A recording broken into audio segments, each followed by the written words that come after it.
Suppose you're lying down in the safety of your bed after a long and difficult day. You're prepared to rest easy knowing everyone in the house is asleep. Without warning, a window breaks, a door opens.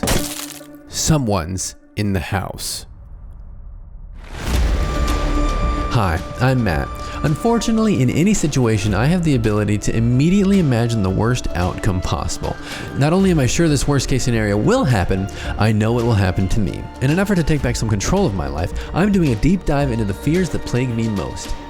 In an attempt to answer once and for all, should I be afraid? Today, home invasions.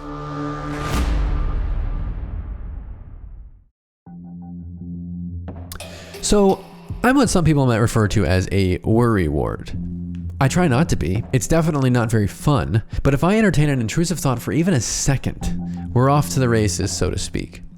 So, when I thought to myself, what if someone breaks into my home?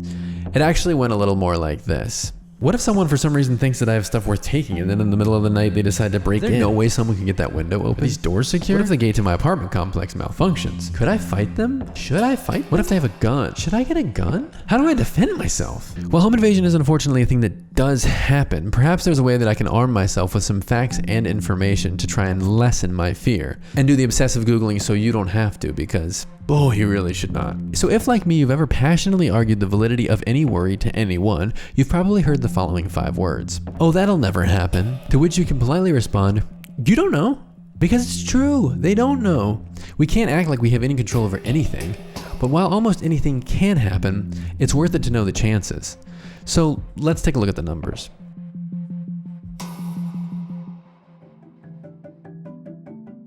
All right, big shouts to the research department for going through these numbers because I just absolutely didn't have the stomach.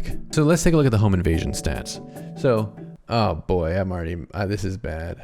Well, in 2018, there were 2.6 million incidents of burglary or residential trespassing. Of those, 1.7 mil were burglaries, while 900 others were residential trespassing where theft either wasn't attempted or did not take place. Now, in a more detailed study in 2010, which aggregated numbers from 2003 to 2007, on average, there were 3.7 million burglaries each year. Silver lining, it's getting way better. But let's just take a little time out to discuss exactly what we're talking about here. For me, my worry isn't about having my stuff taken. My anxiety stems from being in the home when it's being attempted. So while these numbers seem high, let's distinguish between burglaries and home invasions. Because of all of the varying legal definitions between states, burglaries are mostly defined as the act of entering a premise with the intent to commit a crime. Home invasions tend to be defined as forcing entry into a premise with the intent to commit a crime while someone is home. Sometimes the definition is broader, and sometimes a weapon needs to be present. According to the 2010 study, of the on average 3.7 million burglaries, someone was home at the time for about 1 million of those. And of those million cases where the home was not empty, a member of the household was a victim of violence about a quarter of the time. So let's just call it a quarter. It's about 266,000, but these are the ones where violence occurred.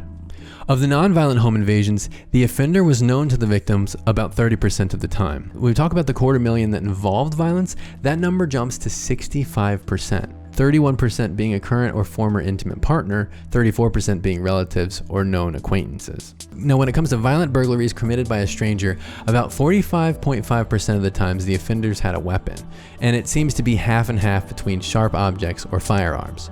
So these numbers are percentages of averages, and this is very rough math based on old numbers, but that's what you do when you're freaking out.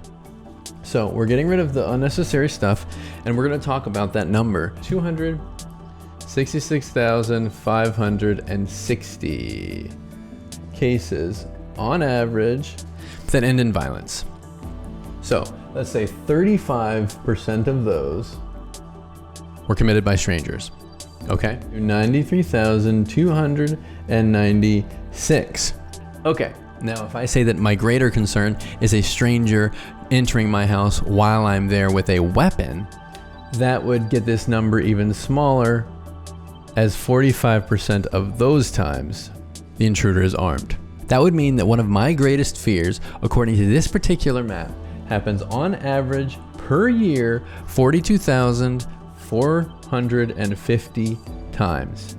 In a country with 328 million people, the chances of that happening to me or you is 0.0000129.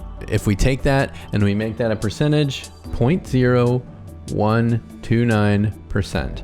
The reason that I'm doing this is because I think it's worth showing that we started with a large number like 3.7 million, we got down to 1 million, we got down to 266,000, we got down to 93,000, and then we got down to 42,000.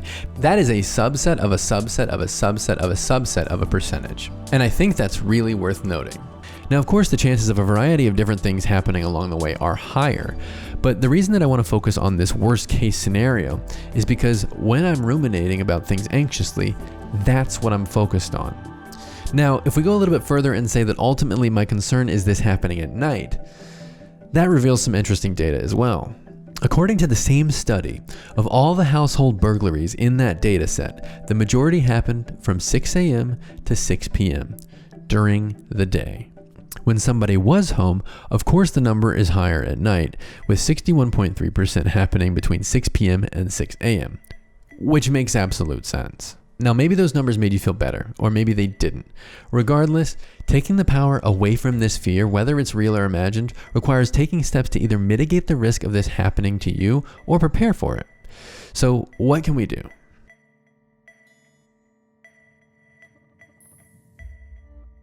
Surprisingly and positively, if this is your number one fear, there's a lot you can do. Some tips include: don't have cash or jewelry in plain sight from a window.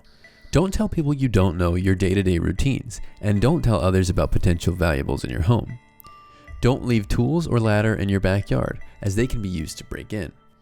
Never post your vacation plans on social media. Make your home look like it's occupied at all times. Great ways to do this are with timers on interior and exterior lights. Keep the exterior of your home well lit with timed lights or motion-activated lights. Keep your car keys on your bedside table. If needed, you could trigger the alarm or escape. Invest in a home security system. Be mindful of signs that residents are away, like not mowing your lawn, letting uncollected mail and packages pile up, or not taking out your trash cans. And secure glass doors by adding a bar that keeps it from opening. Now, I do realize that in wanting to protect your home and your family, the thought of gun ownership, at least or especially in America, is something that inevitably gets brought up. While it might be an attractive idea to own a gun to protect yourself from others, when we look at the numbers of home invasions that did end in violence, it's impossible to tell how often a situation was escalated or de-escalated by the presence of a resident with a firearm. So, to answer the ultimate question, should I be afraid of home invasions? Well, fear, for the most part, is inherently good. The fear of being eaten by a bear tells our little caveman brains to be a little bit more cautious in the woods. But while fear is the response to an immediate, clear danger, anxiety is a more unfocused, objectless, future-oriented fear. With anxiety, you also become fearful. However, you focus on the fear in an emotional, conceptual way, which disseminates the fear throughout the body. See, anxiety doesn't need a stimulus. It's the expectation of a threat. It's the fear of fear itself that might lead a person to be chronically vigilant in spotting every possible future risk. That said, home invasion is a scary thing. So some level of fear is good. It is perhaps the exact impetus that you might need to take some of the preparatory measures we talked about so that if it happens, you're ready. Utilizing a number of these tips and keeping the best practices can no doubt mitigate your risk of something like this happening to you. But just like everything, the danger comes when these fears move from real to imagined, or the amount of attention that we give them becomes disproportionate to their likelihood. At the end of the day, though, you can only do so much. So hopefully you can take the concern, do what you can to be ready, and then ultimately move on and live your life. Because even if you're afraid that a home invasion will ruin your life in the future, it's important that you don't ensure that the worry of it does so right now.